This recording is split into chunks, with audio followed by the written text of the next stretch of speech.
여기 인도 방송에서 스타워즈처럼 레이저를 쏘는 장면을 보여주고 있는데요. 전 세계 모든 나라가 실패했지만 한국만 유일하게 성공한 세계 최초의 기술이라고 합니다. 과연 무슨 일이 있었던 걸까요? 안녕하세요. 저는 인도 뉴델리의 글로벌 테크 솔루션즈에서 소프트웨어 엔지니어로 일하고 있는 프리아 샤르마예요. 인도 공과대학교 문바이 캠퍼스를 졸업하고 이곳에 취직한 지 어느덧 3년이 되어가네요. 매일 아침 사이버시티의 번잡한 거리를 지나 회사로 향하는 길에 저는 늘 다양한 얼굴들을 마주치곤 해요. IT 회사의 특성상 우리 회사에는 정말 다양한 국적의 사람들이 모여 있어요. 인도, 중국, 미국, 유럽 등 세계 각국의 기술력을 한데 모아 새로운 결과물을 만들어내는 과정이 때론 힘들지만 늘 흥미진진해요. 하지만 이렇게 다양한 배경을 가진 사람들과 일하다 보면 서로 배려하는 것이 정말 중요하죠. 문화적 차이로 인한 오해를 피하기 위해 항상 조심하고 서로의 의견을 존중하려고 노력합니다. 그렇지만 아무리 노력해도 코드가 맞지 않는 사람이 늘 있기 마련이에요. 특히 저는 중국인 동료들과 일할 때면 묘한 긴장감이 느껴져요. 이건 단순히 개인적인 호불호의 문제가 아니라 우리나라와 중국 사이의 복잡한 역사 때문이라고 생각해요. 1962년 중국인도 전쟁의 아픈 기억이 아직도 양국 관계에 그림자를 드리우고 있거든요. 히말라야 산맥의 국경 분쟁으로 시작된 이 전쟁은 짧았지만 우리 양국 관계에 깊은 상처를 남겼어요. 게다가 최근 중국의 1대1로 정책은 우리 인도의 이익을 위협하고 있다고 해요. 중국이 파키스탄을 통해 아라비아해로 진출하려는 시도가 우리 인도를 견제하는 것 같아 불편한 마음이 드는 거죠. 이런 복잡한 관계 속에서 일하다 보니 때로는 업무 외적인 감정을 제어하기 힘들 때도 있답니다. 특히 중국인 동료 리 메이와 일할 때면 더욱 그래요. 그녀의 거만한 태도와 끊임없는 자국 자랑에 짜증이 나곤 합니다. 지난주에도 리 메이는 팀 회식에서 중국의 5G 기술이 세계 최고라며 1시간 내내 떠들어댔어요. 심지어 우리 인도의 IT 기반을 후진적이라고 표현하기도 했죠. 누구나 자신의 나라에 대한 자부심을 가지고 있고 특히 외국에서 일할 때는 그 마음이 더 강해지는 것 같아요. 저도 인도인으로서 우리나라의 장점을 자랑스럽게 생각하니까요. 하지만 다른 나라를 깎아내리면서 자국을 높이는 건 좀 아니라고 봐요. 특히 인도를 후진적이라고 표현한 건 정말 듣기 거북했죠. 사실 인도의 IT 기술은 세계적으로 인정받고 있고 우리나라의 주요 IT 대학들은 세계 랭킹에서도 상위권을 차지하고 있거든요. QS 세계 대학 순위를 보면 인도 공과대학들이 컴퓨터 과학 분야에서 중국 대학들보다 훨씬 더 높은 순위에 있어요. 제가 졸업한 IIT 문바이만 해도 아시아에서 손꼽히는 IT 교육기관이에요. 그런데도 리 메이의 그런 발언을 들으니 솔직히 화가 많이 났습니다. 누구라도 자기 나라가 그렇게 폄하되는 걸 들으면 울컥할 거예요. 그렇지만 저도 직장 생활을 해야만 하니 그 순간 전문가다운 태도를 유지하기 위해 깊게 숨을 들이마시고 참아버렸죠. 감정적으로 대응하기보다는 차분하게 사실을 바탕으로 대화하는 것이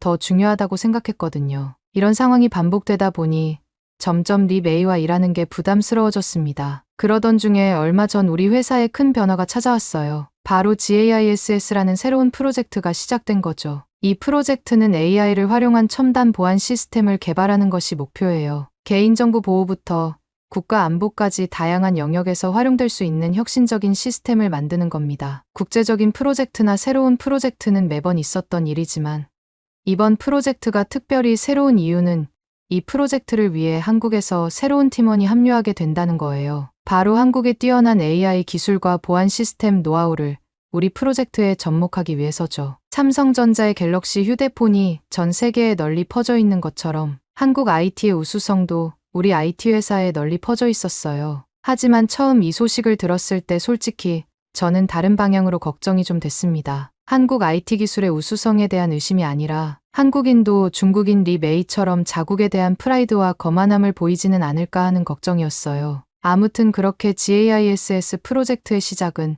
우리 팀에 신선한 바람을 몰고 왔고 특히 한국에서 온 이은성이라는 엔지니어의 합류는 더욱더 큰 변화였죠. 처음 그를 봤을 때 단정한 정장 차림에 조용하고 겸손해 보이는 인상이었어요. 리 메이와는 다르게 겸손해 보이면서 부드러운 미소와 공손한 인사는 첫인상부터 좋게 만들었어요. 그런데 그런 부드러운 모습도 잠시 이은성이 자기소개를 시작하는 순간 그의 눈빛은 마치 촛불이 환하게 밝혀지는 것처럼 변하는 걸 느꼈어요. 그는 서울대학교 컴퓨터공학과를 졸업했다고 말했는데 그 순간 회의실 분위기가 긴장감으로 가득 찼습니다. 서울대는 세계적으로 유명한 대학인 거기다가 컴퓨터공학을 전공했다면 정통 한국산 IT 수재가 분명했거든요. 이어서 이은성은 한국의 세계적인 반도체 기술과 5G, 네트워크 기술을 GAISS 프로젝트에 접목하기 위해 왔다고 설명했어요. 그의 말 한마디 한마디에서 깊은 전문성과 자신감이 느껴졌죠. 특히 한국의 과학기술 우수성에 관해 이야기할 때는 그의 눈이 별처럼 반짝이는 것 같았어요. 그 모습을 보며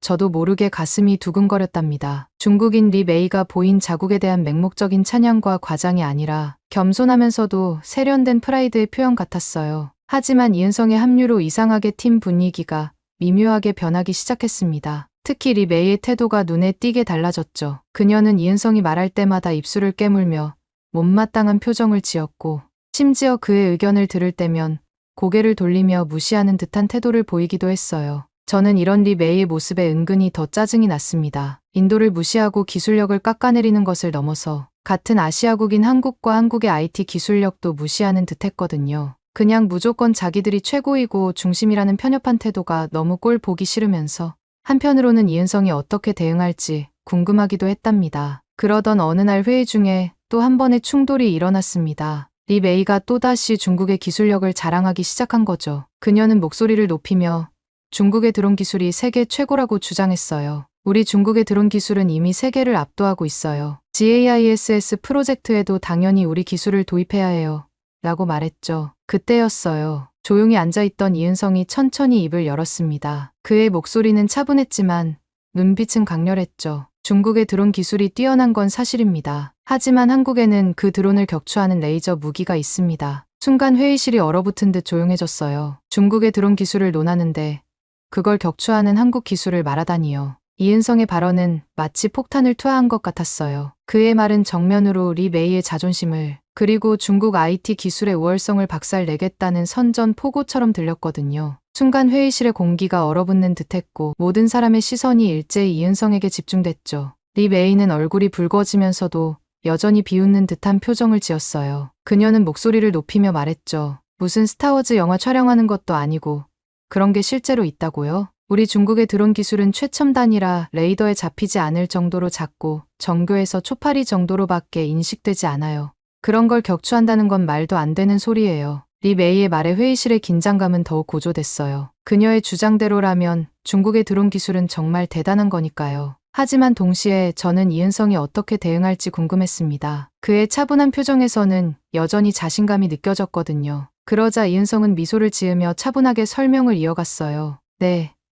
실제로 있습니다. 최근 레바논 이스라엘 국경 분쟁에서 한국의 레이저 무기, 천광이 헤즈볼라의 드론을 격추한 사례가 있었습니다. 천광은 레이저를 이용해 소리도 빛도 없이 목표물을 파괴할 수 있거든요. 이 일은 CNN, BBC 등 국제 언론에서도 크게 보도되었죠. 저는 그의 말을 듣고 놀라지 않을 수 없었어요. 한국의 기술력이 이렇게나 앞서 있다니 정말 믿기 힘들었죠. 그리고 이은성의 차분하면서도 자신감 넘치는 태도에 저도 모르게 감탄하고 있었어요. 동시에 리 메이의 얼굴이 붉어지는 걸 보며 묘한 통쾌함도 느꼈답니다. 그날 이후로 저는 한국의 기술에 대해 더 알고 싶어졌어요. 특히 이은성이 말한 천광에 대해 궁금증이 생겼죠. 그날 저녁 집에 오는 길에 천광에 대해 검색하려다 그만두고 집에 와서 동생에게 한국의 기술력에 관해 물어보기로 했어요. 우리 동생 아르주는 뉴델리 대학교 정치학과에 다니고 있는데 전공보다는 군사 정보나 전쟁 물자 공부를 더 열심히 하는 특이한 녀석이죠. 평소엔 여는 안매처럼 대화도 거의 없고 만나면 싸우기만 하지만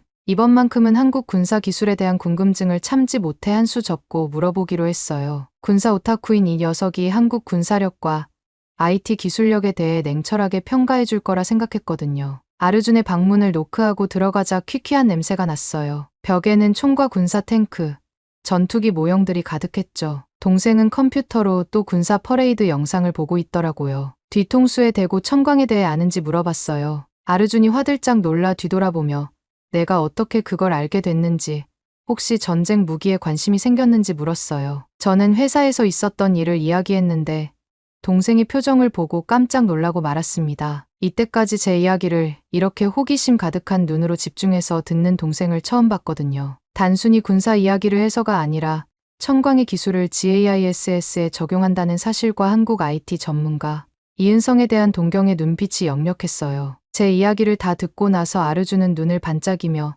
천광에 대해 설명하기 시작했습니다. 전 세계가 레이저 무기를 현실화하기 위해 노력했지만 모두 실패하고 오직 세계 최초로 실전 배치된 레이저 무기는 한국의 청광뿐이라면서 소리도 빛도 없이 드론을 격추할 수 있다고 했죠. 이것이 한국의 IT 기술력이 얼마나 뛰어난지 보여주는 완벽한 예시라고 강조했어요. 아르주는 숨도 안 쉬고 계속 설명을 이어갔습니다. 청광의 핵심은 정밀한 타격 능력과 저비용 고효율이라고 해요. 기존의 미사일은 한 번 쏘는데 수억 원이 들지만 청광은 한 번 발사에 2,000원밖에 안 든다고 했어요. 게다가 빛의 속도로 표적을 맞추기 때문에 회피가 불가능하다고 설명했죠. 심지어 이 청광 기술이 한국의 믿을 수 없는 스타워즈 레이저 무기 개발이라는 이름으로 인도 방송에도 소개가 되었다고 했습니다. 그의 설명을 들으며 저는 한국의 기술력에 대해 완전히 새로운 시각을 갖게 되었어요. 아르주는 청광이 단순한 군사 기술을 넘어선다고 열정적으로 설명했습니다. 레이저 기술, 정밀 제어 시스템, 고출력 에너지 관리 등 첨단 IT 기술의 집약체라고 하더군요. 그의 말에 따르면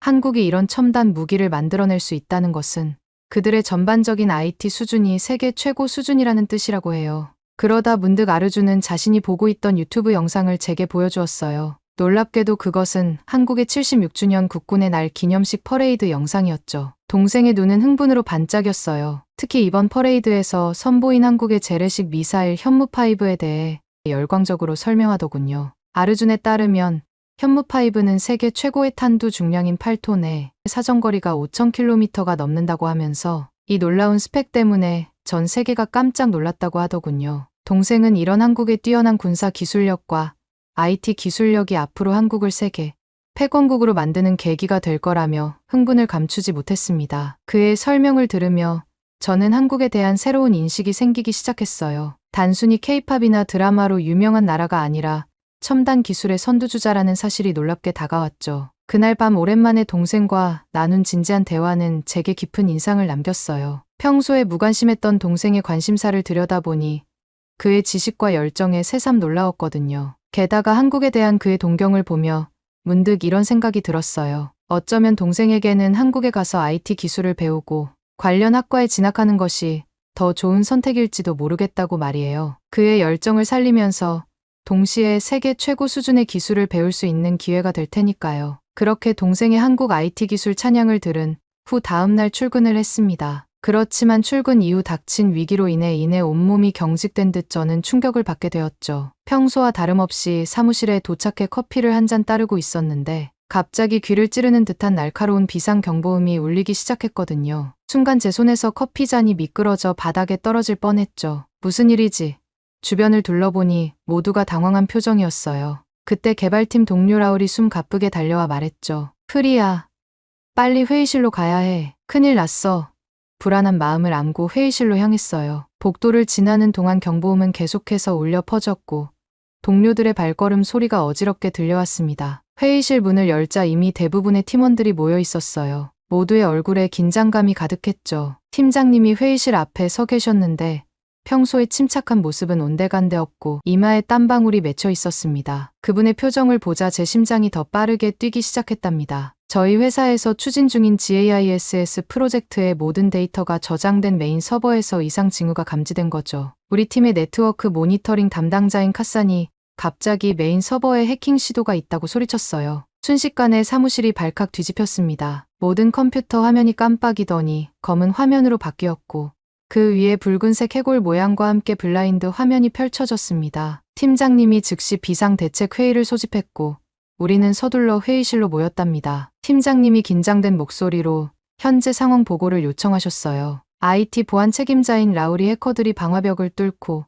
메인 서버에 접근했다고 답변했죠. 현재 모든 데이터에 접근하려 시도 중이지만 다행히 미리 준비한 보안 프로토콜이 작동해서 완전한 데이터 유출은 막았다고 해요. 하지만 시간이 얼마 없다고 했죠. 팀장님이 고개를 끄덕이시며 백업 시스템 상황을 물으셨어요. 라울이 백업은 안전하지만 접근하려면 보안키가 필요하다고 대답했어요. 그리고 그 키는 이라고 말하면서 리 메이를 바라봤습니다. 순간 모두의 시선이 보안키 관리 담당자인 메이에게 향했어요. 리 메이가 자신만만하게 일어나 걱정하지 말라며 화웨이의 최신 3단 폴더블 폰의 보안키를 안전하게 저장해뒀다고 말했어요. 리 메이가 자신만만하게 화웨이 폰을 꺼내 들었을 때 모두의 집중도는 극에 달하였습니다. 그녀는 우아한 동작으로 3단 폴더블 폰을 펼치기 시작했죠. 그런데 그때였어요. 두 번째 화면을 펼치는 순간 갑자기 이상한 소리가 들리면서 뚝 하는 소리와 함께 화면에 미세한 균열이 생기더니 순식간에 그 균열이 거미줄처럼 퍼져나갔어요. 옆에서 지켜보면서도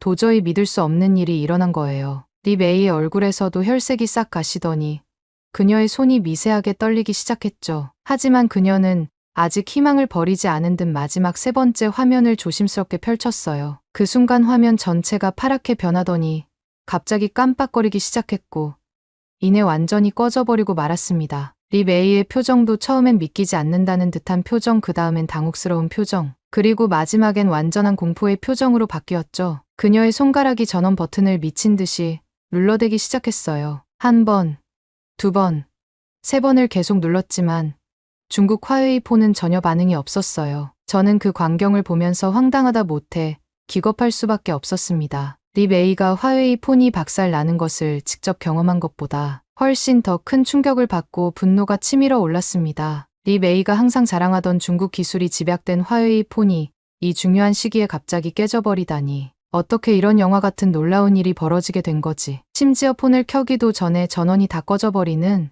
화웨이 폰에 미친 보안력에 화가 치밀어 올랐습니다. 얼마나 뛰어난 보안 활동을 하려고 폰을 펼침과 동시에 아예 작동조차 안 하게 만든 건지 씁쓸한 농담이 머릿속을 스쳐 지나갔어요. 그러면서 어떻게 이런 일이 있을 수가 있는지 머릿속이 하얘졌습니다. 해킹 공격을 받은 바로 그 순간에 백업 자료가 있는 보안키가 저장된 화웨이 폰이 하필이면 고장 나다니요. 이건 마치 운명의 장난 같아 보였어요. 심지어 이 휴대폰은 중국의 최신 보안 기술이 적용된 폴더블 폰이라고 했잖아요. 그토록 자랑하던 기술력은 도대체 어디로 간 건지 정말 충격적이면서도 가슴 깊은 곳에서부터 끓어오르는 분노를 참을 수 없었습니다. 평소 저를 무시하고 인도 IT 기술력을 깎아내리던 리 메이의 표정이 겹쳐 보이면서 그 분노는 더 커져만 갔죠. 그러면서 동시에 이 모든 상황이 너무나 비현실적으로 느껴졌어요. 마치 누군가가 의도적으로 이 상황을 만들어낸 것처럼요. 하지만 지금은 그런 의심을 할 시간이 없었죠. 우리에겐 시간이 없었으니까요.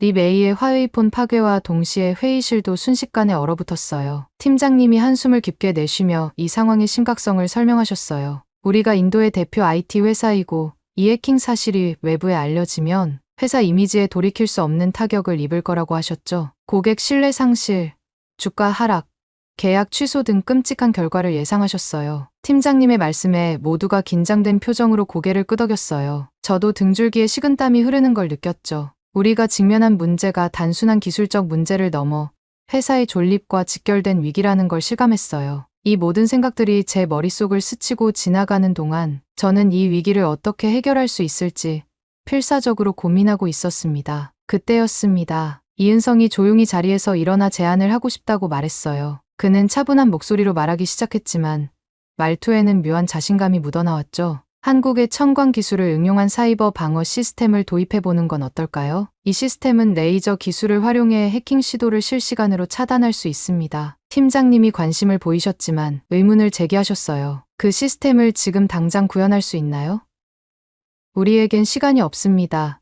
이은성이 고개를 끄덕이면서 대답했습니다. 네, 가능합니다. 하지만 우리 서버 환경에 맞게 최적화하는 과정이 필요합니다. 이를 위해서는 인도의 네트워크 구조에 대한 깊은 이해가 필요해요. 그 순간 제 머릿속에 섬광처럼 번뜩 떠오르는 아이디어가 있었어요. 제가 도울 수 있을 것 같아요. 제가 대학 시절 연구했던 인도 특화 네트워크 최적화 알고리즘이 있어요. 이건 인도의 복잡한 네트워크 구조와 높은 트래픽 상황을 고려해 개발된 거예요. 다중 경로 라우팅과 동적 대역폭 할당을 결합해 네트워크 성능을 극대화할 수 있죠. 이걸 이은성 씨의 시스템과 결합하면 더 빠르게 구현할 수 있을 것 같아요. 제 말이 끝나자마자 저와 이은성 씨는 팀장님을 바라보았어요. 팀장님은 눈썹을 치켜세우시더니 불안하면서도 조급한 듯한 표정으로 지금 당장 그게 가능한지 매우 위급한 상황이라고 강조하셨어요. 다른 팀원들도 마찬가지로 불안한 눈빛으로 서로를 바라보았어요. 그중 누군가가 시간이 없어 벌써 10분이나 지났어라고 중얼거렸죠.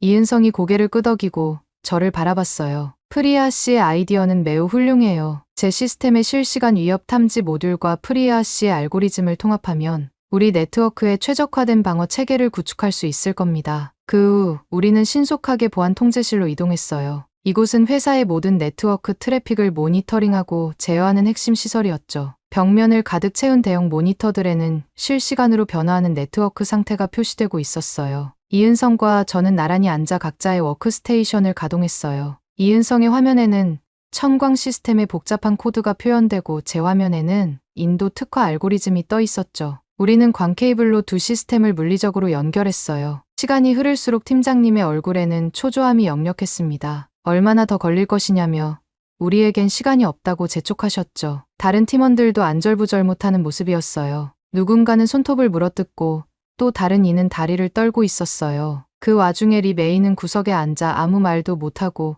고개를 푹 숙인 채 부서진 폰의 액정만 바라보고 있었습니다. 그녀의 모습에서 깊은 자책감이 느껴졌죠. 하지만 우리는 포기하지 않았어요. 이은성이 실시간 위협 탐지 모듈을 입력하는 동안 저는 다중 경로 라우팅 알고리즘을 최적화했어요. 우리의 손가락은 키보드 위에서 쉴 새 없이 움직였습니다. 이은성의 얼굴에 맺힌 땀방울이 그의 집중도를 말해주고 있었죠. 저 역시 심장이 빠르게 뛰는 것을 느끼며 모든 신경을 집중했습니다. 가끔 서로의 화면을 확인할 때마다 우리의 눈빛 속에는 불안과 희망이 교차했어요. 주변의 긴장감은 점점 고조되고 있었어요. 팀장님은 초조한 듯 계속해서 시계를 확인하셨고 다른 팀원들의 숨소리가 점점 거칠어지는 게 느껴졌죠. 리 메이는 여전히 구석에서 움츠러든 채 죄책감에 사로잡힌 듯 보였어요. 마침내 시스템 통합의 마지막 단계에 도달했을 때 이은성이 제게 알고리즘 최종 연동을 부탁했습니다. 그의 목소리에는 긴장감과 기대감이 묻어 있었죠. 저는 깊은 숨을 들이쉬고 고개를 끄덕였어요. 손가락이 미세하게 떨리는 것을 느끼며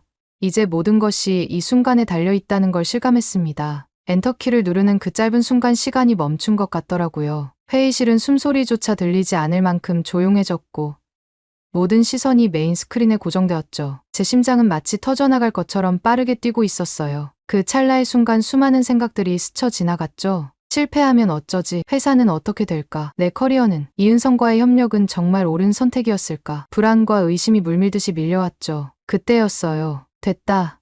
라고 라울이 외쳤습니다. 그리고 성공했습니다. 라울의 외침이 정적을 깨뜨렸어요. 저는 이제 된 건가라는 생각이 들면서도 순간 이 기적 같은 순간이 믿기지 않았습니다. 하지만 메인 스크린의 녹색 신호를 보자 안도감과 기쁨이 한꺼번에 밀려왔죠. 회의실에 환호성이 울려 퍼졌어요. 이은성과 저는 서로를 바라보며 환하게 웃었어요. 그의 눈에서 기쁨의 눈물이 맺히는 걸 보고 저도 모르게 눈시울이 붉어졌죠. 우리의 협력이 이 위기를 극복한 거예요. 그 이후 팀장님이 감격에 찬 목소리로 말씀하셨습니다. 이은성의 혁신적인 기술과 제 지역 특화 지식이 완벽하게 조화를 이뤘다고 칭찬해 주셨죠. 그분의 목소리가 살짝 떨리는 걸 느낄 수 있었어요. 이은성을 바라보며 저는 한국의 기술력과 한국 사람들의 차분함 그리고 뛰어난 문제 해결 능력에 감탄하지 않을 수 없었습니다. 그날의 위기를 극복한 후 사무실 전체의 안도감과 함께 묘한 흥분이 감돌았습니다. 특히 이은성을 바라보는 팀원들의 눈빛이 확연히 달라졌죠. 전에는 그저 새로운 외국인 직원이었다면 이제는 우리 팀의 구세주, 아니 핵심 멤버로 자리 잡은 느낌이었어요. 이은성 씨의 뛰어난 대처 능력과 한국 IT 기술력, 보안성의 우수함을 동시에 회사 모든 사람이 경험한 사건이었으니깐요. 이 일 이후 사람들은 더 자주 그의 주변에 모여들어 질문하고 그의 의견을 구하는 모습이 인상적이었죠. 팀장님은 긴장으로 굳어있던 어깨를 풀고 깊은 한숨을 내쉬셨습니다. 그러고는 밝은 표정으로 우리를 둘러보시며 오늘 정말 대단했다고 칭찬하셨어요. 이런 날엔 축하해야 하지 않겠냐며 모두 함께 저녁 식사를 하자고 제안하셨죠. 그 말에 모두가 환하게 웃으며 동의했습니다. 그렇게 긴장감에서 벗어나 홀가분해진 분위기 속에서 갑자기 팀장님이 잠시 고민하는 듯한 표정을 지으시더라고요. 그러다 문득 뭔가 좋은 생각이 났다는 듯 눈을 반짝이며 한국 식당에 가보는 게 어떻겠냐고 제안하셨죠. 이은성 씨에 대한 감사의 표시도 되고 우리 모두에게 새로운 경험이 될 거라고 하셨어요. 이 제안에 모두가 흥미로워했어요. 특히 평소 새로운 것을 좋아하는 카산이 그 제안이 정말 좋다고 큰 소리로 외쳤죠. 저도 속으로 기대가 되더라고요. 라면이나 김치는 먹어봤지만 정통 한국 식당은 처음이었거든요. 우리는 근처에 있다는 인서울 가든이라는 한국 식당으로 향했어요. 사무실에서 걸어서 10분 정도 거리였는데 가는 동안 모두 한국 음식에 대한 기대와 호기심을 나누었죠. 이 모든 상황이 저에겐 새롭고 신선했어요. 위기를 함께 극복한 후에 이 단합된 분위기, 그리고 다른 문화를 경험하려는 팀원들의 열린 마음이 정말 좋아 보였죠. 식당 문을 열고 들어서는 순간 마늘과 고추, 그리고 뭔가 달콤한 향이 식욕을 자극했습니다. 벽에는 한글로 쓰인 메뉴판과 함께 화려한 한국 드라마 포스터들이 걸려 있었어요. 특히 눈에 띄는 건 대장금이라는 드라마 포스터였는데 한복을 입은 배우의 모습이 인상적이었죠. 우리는 큰 원형 테이블에 자리를 잡았어요. 팀장님이 중앙에 앉으시고 우리는 그 주변을 둘러싸듯 앉았죠. 자리에 앉자 팀장님이 이은성에게 우리를 위해 좋은 메뉴를 추천해달라고 부탁하셨어요. 이은성이 가장 잘 알 테니까요. 이은성은 기쁜 듯이 환하게 웃으며 고개를 끄덕이더라고요. 그러고는 메뉴판을 펼치며 설명을 시작했죠. 우리 팀을 위해 특별히 불고기, 비빔밥 그리고 김치찌개를 추천한다고 했어요. 이 음식들이 한국의 대표적인 요리라고 하면서 각 요리에 대해 상세히 설명해 주었어요. 그의 설명을 들으며 모두의 눈이 반짝였습니다. 특히 라울이 정말 맛있게 들린다며 손뼉을 쳤죠. 음식이 나오자 모두 호기심 어린 눈으로 바라보았어요. 색색의 채소들이 올려진 비빔밥, 김치찌개에 빨간 국물, 그리고 달콤한 향이 나는 불고기까지 모든 것이 새롭고 신기해 보였죠. 저도 조심스레 비빔밥을 한 숟가락 떠먹었는데 그 순간 입안 가득 퍼지는 다양한 맛에 깜짝 놀라고 말았습니다. 고소한 참기름 향, 아삭한 채소의 식감, 그리고 매콤한 고추장의 맛이 어우러져 정말 특별했습니다. 저도 모르게 감탄사를 내뱉었고 그러자 다른 팀원들도 하나둘 음식을 맛보기 시작했어요. 카사는 김치찌개를 한 숟가락 먹고는 맵다고 외치면서도 계속해서 숟가락을 들고 있더라고요. 그렇게 우리는 새로운 맛과 문화를 경험하며 오늘의 성공을 자축하는 특별한 저녁 시간을 보냈답니다. 그런데 그때 갑자기 팀장님이 뜻밖의 이야기를 꺼내더라고요. 요즘 자신의 딸이 한국 드라마, 특히 흑백요리사라는 드라마에 푹 빠져 있다고 하셨죠. 그 말에 이은성의 눈이 반짝였어요. 그는 그 드라마가 한국 요리를 소재로 한 것이며 전 세계적으로 화제가 되고 있다고 설명했어요. 특히 흑백요리사는 3주 연속 비영어권 글로벌 부분 1위를 했고 코리아 예능이 3주 연속 1위를 한 건 이번이 처음이라고 이야기했습니다. 팀장님은 고개를 끄덕이며 딸이 그래서 한국을 너무 좋아하며 그 드라마를 보고 한국 음식에 관심이 생겨 집에서 김치도 만들어 먹는다고 말씀하셨어요. 이 말에 모두가 웃음을 터뜨렸죠. 저는 한국 문화가 이렇게 멀리 인도까지 영향을 미치고 있다는 게 신기했어요. 그때 이은성이 조심스레 흑백요리사에서 비빔 대왕님이 부른 비빔송을 불러도 되겠냐고 물었어요.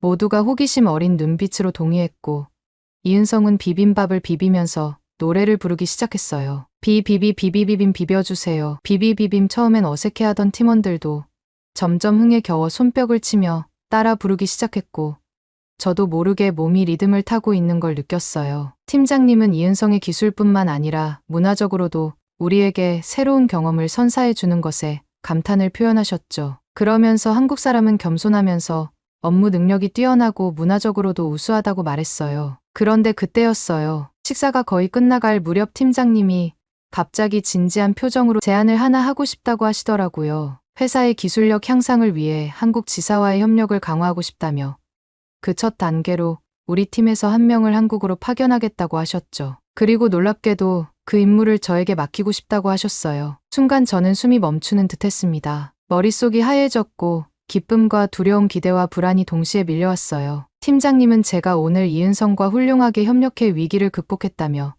제 능력과 적응력을 높이 평가하셨습니다. 한국에서 새로운 기술을 배워오면 우리 팀에 큰 도움이 될 거라고 하셨죠. 저는 말을 잇지 못하고 그저 고개를 끄덕였어요. 이은성이 제게 따뜻한 미소를 지어주었고 다른 팀원들도 축하한다는 듯 손뼉을 쳐주었습니다. 리 메이는 회식 내내 연신 고개를 숙이고 있다가 제가 한국 지사로 파견이 결정된 순간 고개를 살짝 들어 저를 쳐다보더라고요. 자존심이 상한 듯했지만 한국의 기술력과 중국 기술력의 차이를 실감하는 순간이었겠죠. 그 순간 저는 통쾌함과 함께 저의 IT 경력의 새로운 모험이 시작되는 것을 느꼈답니다. 집에 도착해 제일 먼저 동생 아르준에게 제가 한국으로 가게 되었다는 소식을 전하자 제 예상대로 정말 부러워하더라고요. 그러면서 아르준이 깜짝 놀랄 만한 소식을 전해주었어요. 그 애도 최근 한국 서울대학교 정치외교학과로 교환학생을 준비하겠다고 결심했다는 거예요. 우리 남매가 거의 동시에 한국행을 준비하게 된 것이죠. 아르준은 한국의 정치 시스템과 외교 정책, 특히 군사 외교에 대해 깊이 공부하고 싶다고 했어요. 동생의 반응과 계획을 들으며 저는 이번 기회가 저뿐만 아니라 아르준의 미래에도 큰 영향을 미칠 수 있겠다는 생각이 들었습니다. 우리 남매가 각자의 분야에서 한국의 선진 기술과 시스템을 직접 경험하고 배워올 수 있다니 정말 놀라운 일이었죠. 한국에서의 경험이 우리 가족에게 어떤 변화를 가져올지 가슴 설레는 마음으로 상상해 보았답니다. 어쩌면 이게 우리 남매의 미래를 완전히 바꿀 수도 있겠다는 생각이 들었어요. 오늘 사연은 여기까지입니다. 어떻게 들으셨나요? 오늘 사연이 재미있으셨다면 구독 버튼과 좋아요 한 번만 눌러주세요. 댓글도 많이 달아주시고요. 저는 더 좋은 사연으로 찾아뵐게요. 감동도서관이었습니다. 감사합니다. 탄두 중량 8톤은 세계에서 가장 무거운 중량입니다. 이건 사실상 핵무기나 다름없습니다. 사정거리 5,000km는 일본은 물론 중국 본토까지 타격할 수 있습니다. 대체 무슨 짓을 한 겁니까? 여기 아시아 AI 혁신 포럼에서 중국 군사 전문가가 한국의 신형 무기에 대해 우려하며 미사일 개발을 자제해야 한다고 성토하고 있는데요. 과연 무슨 일이 있었던 걸까요? 안녕하세요.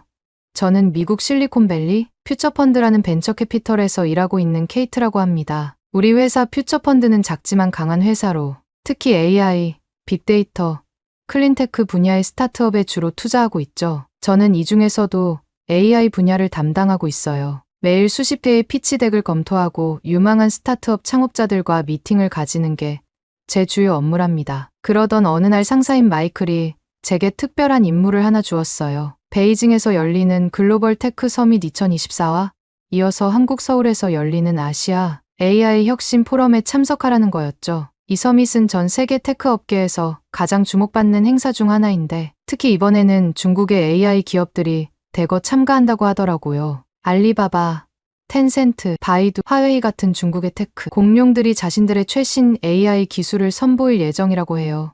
그리고 한국 출장은 작년에는 없었지만 올해 추가가 된 일정이었습니다. 마이클의 말에 따르면 우리 회사에서 투자를 고려 중인 스타트업이 있는데 이 회사가 최근 네이버 AI 기술을 활용하기로 결정했다고 해요.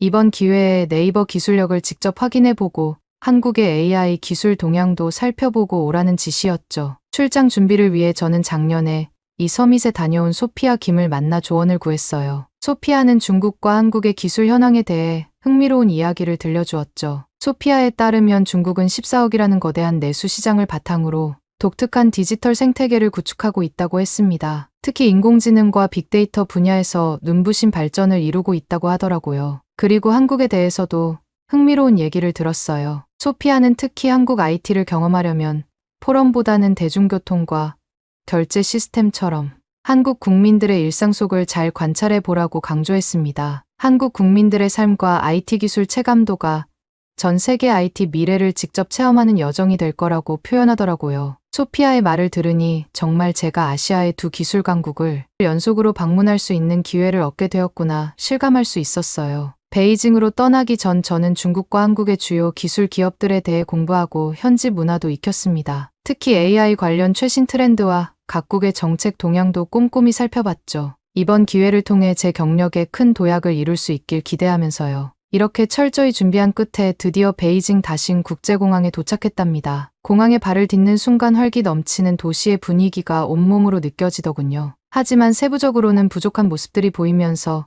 기대와는 조금 달라졌어요. 2019년에 개장했다는 이 공항은 겉보기에는 현대적이었지만 내부 시설은 생각보다 낡아 보였거든요. 에스컬레이터 몇 개가 고장 나 있었고 안내 전광판도 간간히 깜빡거렸습니다. 왜 수리를 이렇게 늦게 하는 걸까? 사람들이 많이 이용하는 곳인데 괜찮을까 하는 생각이 머릿속을 스쳐 지나갔습니다. 이런 광경을 보며 제가 상상했던 중국의 미래 도시의 모습과는 조금 다르다는 걸 느꼈어요. 그렇게 호텔로 향하는 택시를 기다리며 주변을 둘러보고 있을 때 누군가 제 이름을 불렀어요. 케이트 씨, 맞죠? 고개를 돌려보니 한 남자가 환한 미소로 다가오고 있었습니다. 그는 자신을 원우라고 소개했는데 퓨처펀드에서 투자를 고려 중인 한국 스타트업의 CEO더라고요. 옆에는 왕밍이라는 중국인 남성도 있었는데 그는 이번 서밋의 중국 측 주최자 중 한 명이라고 했습니다. 세 명이서 택시를 함께 타고 호텔로 향했어요. 왕밍은 차 안에서 계속 중국의 IT 기술에 대해 열정적으로 이야기했습니다. 중국 IT 기술에 대한 자부심뿐만 아니라 중국과 베이징에 대한 자부심도 큰 것 같더라고요. 5G 네트워크가 전국에 깔려있고 AI가 일상 곳곳에 적용되어 있다나 뭐라나 게다가 모바일 결제로 모든 게 해결된다며 자랑하더군요. 저는 그렇게 자부심 높으면서 공항 에스컬레이터는 왜 안 고치는지 의문이 들긴 했지만 처음부터 그런 질문을 할 수 없어서 그냥 참고 왕밍의 이야기를 경청했습니다. 어쨌든 그렇게 호텔에 도착해서 짐을 풀고 나니 배가 고파졌어요. 왕밍이 근처에 유명한 베이징 덕 전문점이 있다며 저녁 식사에 초대했죠. 원우와 저는 흔쾌히 동의했고 저희 3명은 15분 정도 걸어서 취안주더라는 레스토랑에 도착했습니다. 자리에 앉자마자 원우와 왕밍은 곧 있을 글로벌 테크 서밋에 대해 이야기를 나누기 시작했어요. 원우는 이번 서밋의 주요 주제가 AI와 5G 기술이 될 것 같다고 말했습니다. 그러자 왕밍은 동의하면서도 자신은 개인적으로 폴더블 스마트폰 기술에 더 관심이 있다고 했어요. 게다가 화웨이가 최근 출시한 3단 폴더블 폰에 대해 자랑스럽게 언급하며 세계 최초로 3단으로 접을 수 있는 폰이라고 강조했습니다. 저는 호기심이 생겨 자세한 특징에 대해 물었고 왕밍은 눈을 반짝이며 열정적으로 설명하기 시작했습니다. 그런데 갑자기 왕밍이 삼성을 깎아내리는 발언을 하면서 삼성은 아직 2단계 접는 폰밖에 못 만들었다면서 화웨이가 한 수 위라고 말하더라고요. 그러자 원우가 차분하게 반박했습니다. 삼성도 곧 3단 폴더블 폰을 출시할 예정이며 폴더블 폰 시장에서는 오히려 삼성이 애플보다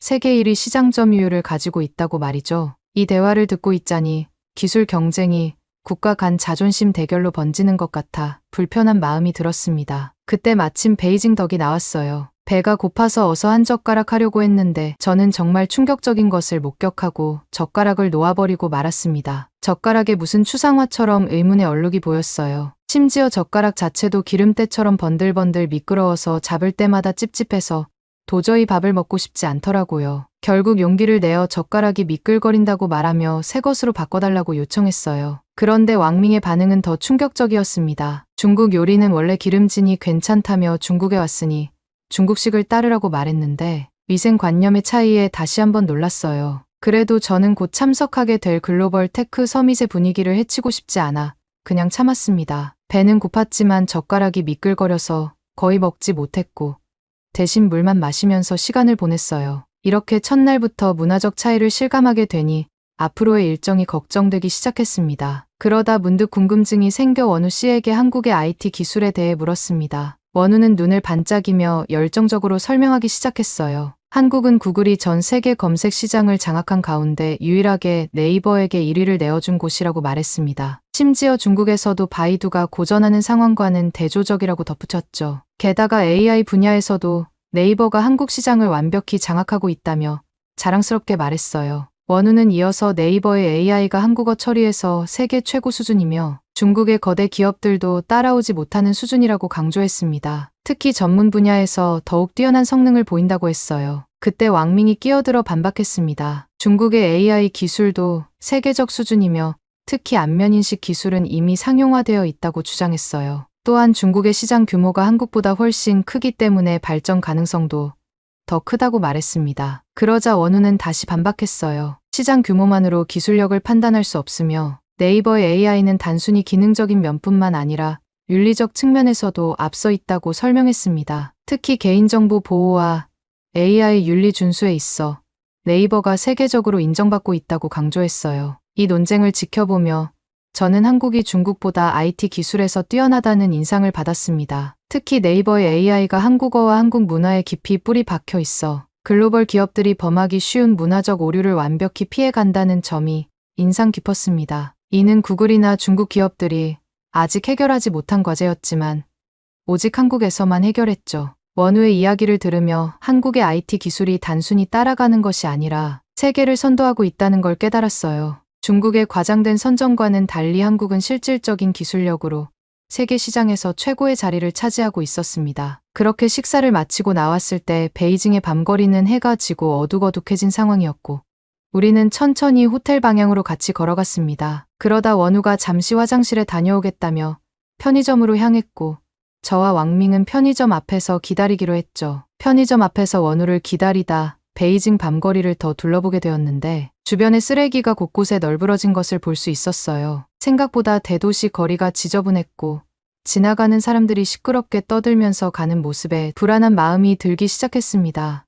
그때였습니다. 편의점 앞에 서 있는데 갑자기 술에 취한 듯한 남자 2명이 비틀거리며 우리 앞에 멈춰섰어요. 그들에게서 나는 술 냄새가 코를 찔렀고 충혈된 눈으로 저를 뚫어지게 쳐다봤어요. 등줄기로 식은땀이 흘렀지만 최대한 침착한 척하면서 시선을 다른 쪽으로 돌렸습니다. 그래도 왕밍이 있으니 왕밍 쪽으로 조금 붙어서 일행이 있다는 듯이 행동했죠. 그들이 중국어로 뭐라고 말했는데 저는 무슨 뜻인지 몰랐어요. 하지만 그들의 손가락으로 하는 음흉한 제스처를 보니 아무래도 성희롱 같았어요. 순간 너무 더럽기도 하고 공포감이 밀려와 본능적으로 왕밍 뒤로 숨었습니다. 그가 나서서 이 상황을 해결해 줄 거라 기대했죠. 뒤에 이어지는 왕밍의 태도에 저는 경악하고 말았습니다. 충격적이게도 옆에 있던 왕밍은 뻔히 보고도 모르는 척하는 거였어요. 그의 눈동자가 흔들리는 걸 보니 분명 상황을 인지하고 있었지만 입술을 깨물며 고개를 돌려버렸죠. 아까 자신있게 중국 기술을 자랑하던 모습과는 180도 다른 태도였어요. 그 순간 저는 깊은 배신감과 절망감을 동시에 느꼈습니다. 심장이 빠르게 뛰기 시작했고 숨이 가빠졌어요. 이대로 큰일이 날지도 모른다는 생각에 온몸이 떨려왔습니다. 왕밍에 대한 실망감과 낯선 환경에 대한 두려움,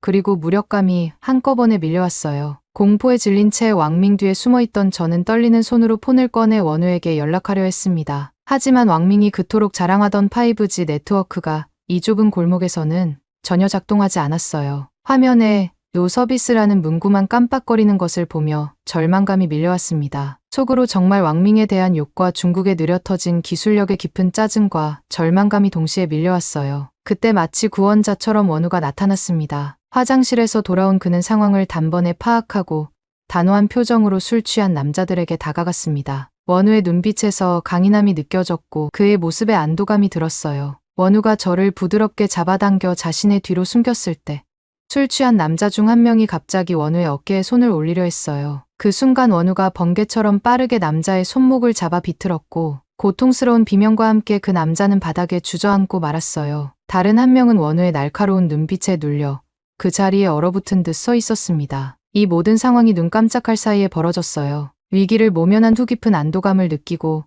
원우에 대한 고마운 마음이 들었습니다. 어떻게 그렇게 빨리 순식간에 상대를 제압하고 눈빛으로 압도하는지 듬직한 모습에 마음이 든든해졌습니다. 스타트업 CEO인데 저런 호신술은 어떻게 실전에서 익힌 건가 궁금해졌습니다. 반대로 동시에 왕밍에 대한 엄청난 분노와 실망감도 밀려왔습니다. 그가 아무런 도움도 되지 못했다는 사실, 그리고 그가 그토록 자랑하던 5G 기술이 정작 필요한 순간에 쓸모없었다는 점이 충격적이었어요. 그래서인지 다음 날 서밋에서 중국 담당자의 발표를 들으면서 저는 이미 경험한 현실과 너무나 동떨어진 그의 말들에 집중할 수 없었습니다. 화려한 수치와 장밋빛 전망 속에 숨겨진 현실의 모습이 계속 떠올랐어요. 중국 기술의 허점과 과장된 선전을 직접 경험한 터라 그의 말을 듣는 둥 마는 둥 했죠. 이 사건 이후 저는 하루빨리 원우의 나라 한국으로 가고 싶어졌어요. 진정한 IT 강국의 모습을 직접 보고 싶었거든요. 그렇게 베이징에서의 충격적인 경험 이후 곧이어 한국을 방문하기로 했습니다. 마음 한구석에서는 불안감도 있었지만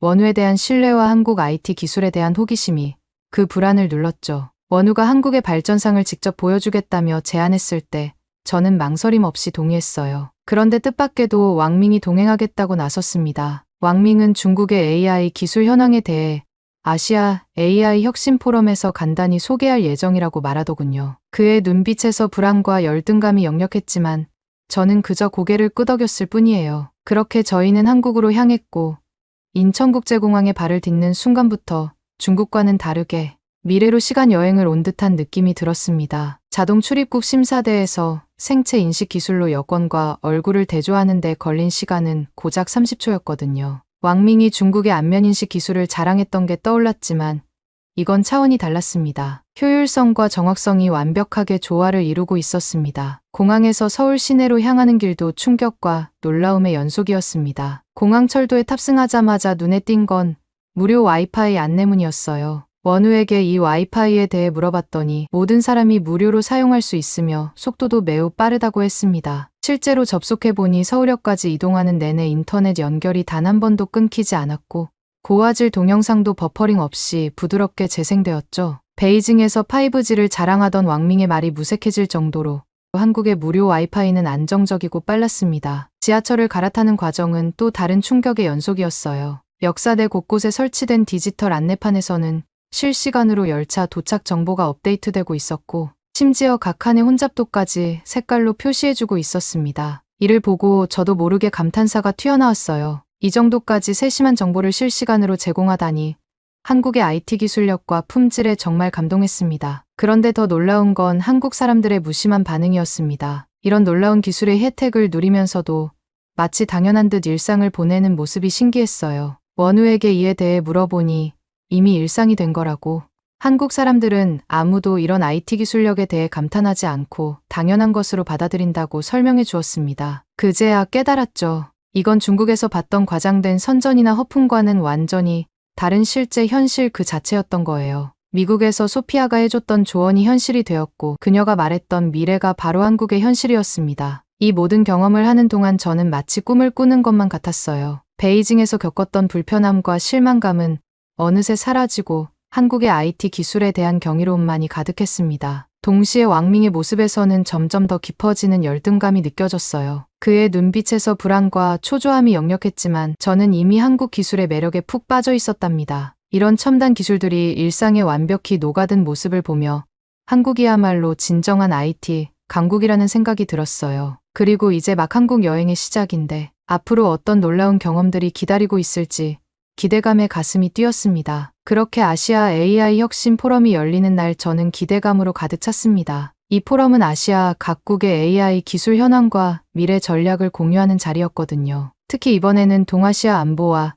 AI라는 주제로 원우가 발표를 하기로 되어 있었습니다. 원우가 이 중요한 발표를 맡게 된 이유는 그의 뛰어난 AI 기술력과 국방 분야에 대한 깊은 이해 때문이었어요. 그의 발표는 한국의 AI 기술이 어떻게 국가 안보에 기여하고 있는지를 보여주는 중요한 자리였습니다. 왕밍도 중국의 AI 기술 현황에 대해 간단히 소개할 예정이어서 발표 자료가 담긴 노트북을 들고 다니고 있었죠. 아침 일찍 우리는 호텔 로비에서 만났어요. 그런데 왕밍이 늦게 나오는 바람에 시간이 조금 빠듯해졌습니다. 게다가 출근 시간이라 교통 체증이 걱정됐죠. 하지만 놀랍게도 원우가 AI 기반 택시 앱을 이용해 단 1분 만에 택시를 잡았어요. 그런데 문제는 택시 안에서 벌어졌습니다. 택시에 오르자마자 왕밍의 얼굴이 창백해졌어요. 아이고, 큰일 났다. 왕밍이 갑자기 외쳤어요. 노트북을 방에 두고 왔어요. 발표 자료가 모두 거기 있는데 왕밍의 목소리가 떨리고 식은땀이 얼굴을 타고 흘러내렸어요. 그의 당황스러운 모습을 보며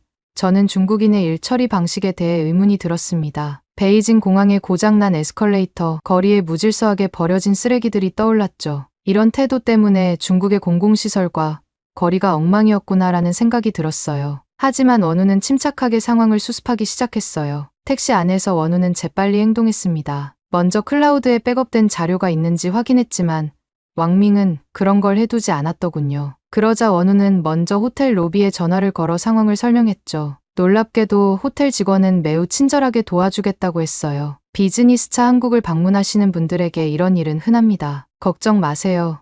저희가 도와드리겠습니다. 라고 말하는 직원의 목소리에서 전문성이 느껴졌어요. 호텔 직원은 빠르게 왕밍의 방에서 노트북을 찾아 자료를 클라우드에 업로드해 주었습니다. 놀랍게도 대용량 파일과 동영상 자료까지 모두 2분 안에 업로드가 완료되었습니다. 그리고 우리가 택시에서 이동하는 동안 원우는 휴대폰으로 모든 자료를 다운로드 받았고 최종 자료를 확인해 보니 다행히 문제가 없었죠. 저는 이 모든 과정이 택시 안에서 순식간에 이루어졌다는 게 믿기지 않았어요. 우왕좌왕할 것도 없이 택시가 이동하는 동안 왕밍의 문제가 모두 해결된 거죠. 게다가 택시까지 완벽하게 내비게이션을 통해 실시간 교통 정보를 반영해서 최단 경로로 우리를 포럼장까지 데려다 주었어요. 심지어 도착 후 결제 과정은 또 다른 놀라움의 연속이었습니다. 원우가 스마트폰을 한번 탭하자 결제가 순식간에 완료되고 영수증도 즉시 휴대폰으로 전송되더군요. 이런 첨단 결제 시스템과 한국 사람들의 문제 해결 능력에 저는 다시 한번 감탄할 수밖에 없었습니다. 포럼이 이미 시작되기도 전이었지만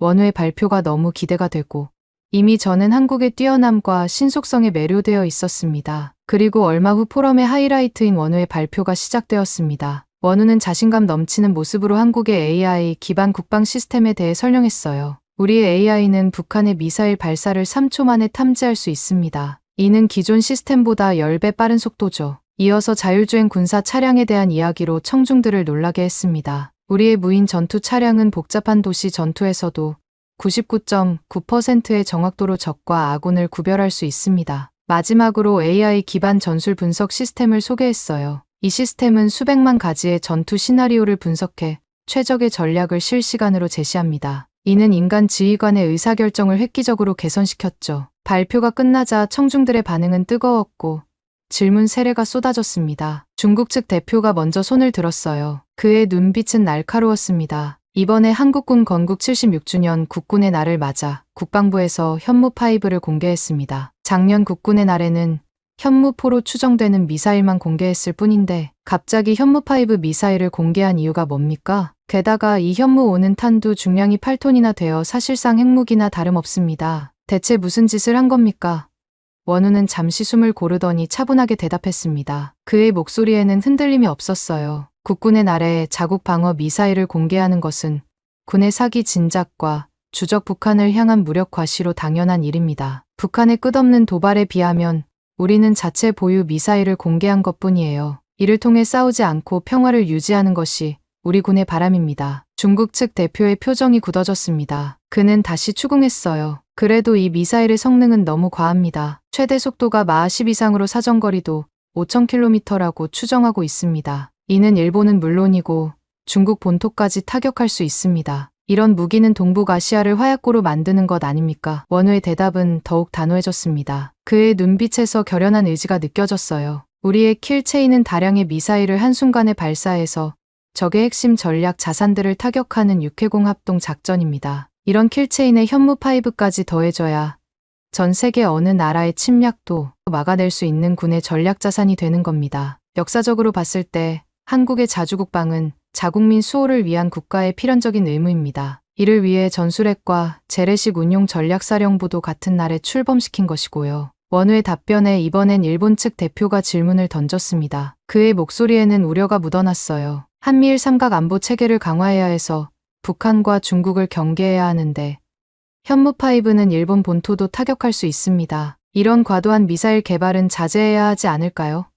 원우는 잠시 생각에 잠기더니 역사적 맥락을 들어 설명하기 시작했습니다. 그의 목소리에는 깊은 통찰력이 담겨 있었어요. 과거의 우방이 훗날에는 적이 될 수도 있습니다. 국제관계는 역동적으로 변하며 한중일 관계도 그래왔습니다. 한국은 과거 일본의 제국주의 침략으로 35년간 식민 지배를 당했고 중국의 간섭은 3,000년이 넘습니다. 최근 러시아 우크라이나 전쟁, 이스라엘 레바논 갈등 등을 보면 휴전국가인 한국이 미사일 전력을 강화하는 것은 당연한 자주국방 의지 표현입니다. 현무 중량이 8톤으로 세계 최고 중량을 자랑하는 것 또한 핵 개발을 했을 때 굳이 소형화하지 않아도 미사일에 간단히 탑재가 가능하도록 하는 것입니다. 게다가 현무5의 타격 오차도 10m 내외로 일본이든 북한이든 어느 국가의 지하 벙커 깊숙한 곳까지 정밀하게 타격이 가능합니다. 한국군은 대륙간 탄도 미사일도 2,500발 이상을 가지고 있기 때문에 현무5가 이를 최종적으로 보완하는 역할을 수행하여 한국의 미사일 전력을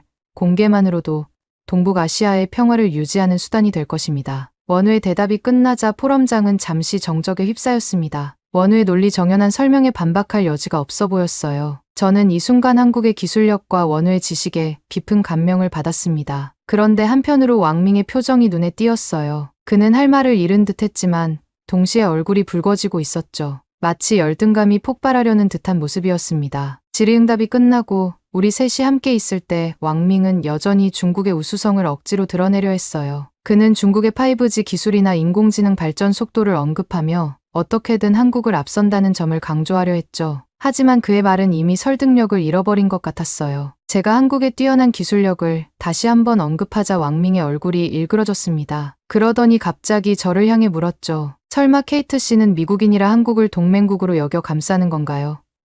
그의 목소리에는 짜증과 불만이 가득했습니다. 저는 더 이상 참을 수 없었어요. 감정이 북받쳐 목소리가 약간 떨리면서도 단호하게 대답했습니다. 왜 끝까지 그렇게 찌질한 태도를 보이는 거예요? 중국 불량배들이 나타났을 때 도망간 당신과 달리 원우 씨는 용기 있게 저를 지켜줬어요. 한국은 그렇게 자국민을 보호하는 자주국방국입니다. 그 후 당신은 제가 괜찮은지 물어보지도 않았죠. 이런 행동들이 중국 사람들의 국민성을 나타내는 거예요. 당신이 한 행동을 생각해보세요. 저의 단호한 말에 왕밍의 얼굴이 창백해졌고 그는 더 이상 아무 말도 하지 못한 채 자리를 떠났습니다. 그리고 나중에 원우와 단둘이 있을 때 저는 궁금증을 참지 못하고 물었어요. 그날 밤 불량배의 손목을 제압한 기술은 어디서 배운 거예요? 군사 지식도 정말 해박하시던데. 제 목소리에는 존경심과 호기심이 가득 담겨 있었죠. 원우는 겸손한 미소를 지으며 대답했습니다. 저는 대한민국 육군 병장 출신이에요. 한국에서 군 복무를 마친 남자라면 이 정도는 기본이에요. 군대에서 기본적인 호신술과 구호 활동을 다 배웁니다. 게다가 저는 현무3 정비병이었습니다. 그래서 미사일에 대한 애정과 파괴력을 잘 알고 있죠. 그러면서 원우가 재미있는 소식을 덧붙였어요. 그런데 케이트 재미있는 소식이 있어요. 왕밍이 자랑하던 화웨이 3단 폰이 출시 일주일 만에 접다가 부서지는 영상이 SNS에 올라왔대요. 기술력은 안 되는데 허풍만 심했던 거죠. 사실 저는 처음부터 알고 있었지만 처음부터 분위기를 망치고 싶지 않아 모른 척했어요. 저는 원우의 말을 듣고 감탄을 금치 못하며 말했습니다. 왕밍은 술 취한 사람이 저한테 다가올 때 모른 척했는데 원우 씨는 뒤에 있을 더 큰 일을 위해 모른 척한 거네요. 정말 대단해요. 저는 원우의 배려심과 성숙함에 다시 한번 감동하며 이 경험을 통해 깊은 깨달음을 얻게 되었습니다. 실력 없이 과장만 하면 언젠가는 들통나는 법이라는 것. 그리고 기술의 진정한 가치는 허풍이 아닌 실력에서 나오고 그 실력은 평화를 위해 쓰여야 한다는 것을요. 한국의 기술력과 원우의 성품에 대한 존경심은 더욱 깊어졌고 앞으로의 한국과 한국 기업에 대한 애정이 더욱 기대되기 시작했습니다. 물론 미국으로 돌아가서 한국 스타트업 투자도 신속하게 진행되어야겠죠. 저에게 짜릿하고 놀라운 경험을 하게 해준 원우 씨와 대한민국 정말 감사합니다. 오늘 사연은 여기까지입니다. 어떻게 들으셨나요? 대한민국의 핵심 미사일 전력 현무5의 파괴력이 대단하네요. 주변국에서 저렇게 무서워할 정도면 우리 국방력도 그만큼 대단하다는 거겠죠. 오늘 사연이 재미있으셨다면 구독 버튼 한 번만 꼭 눌러주세요. 자유롭게 댓글도 많이 달아주시고요. 저는 더 좋은 사연으로 찾아뵐게요. 감동도서관이었습니다. 감사합니다.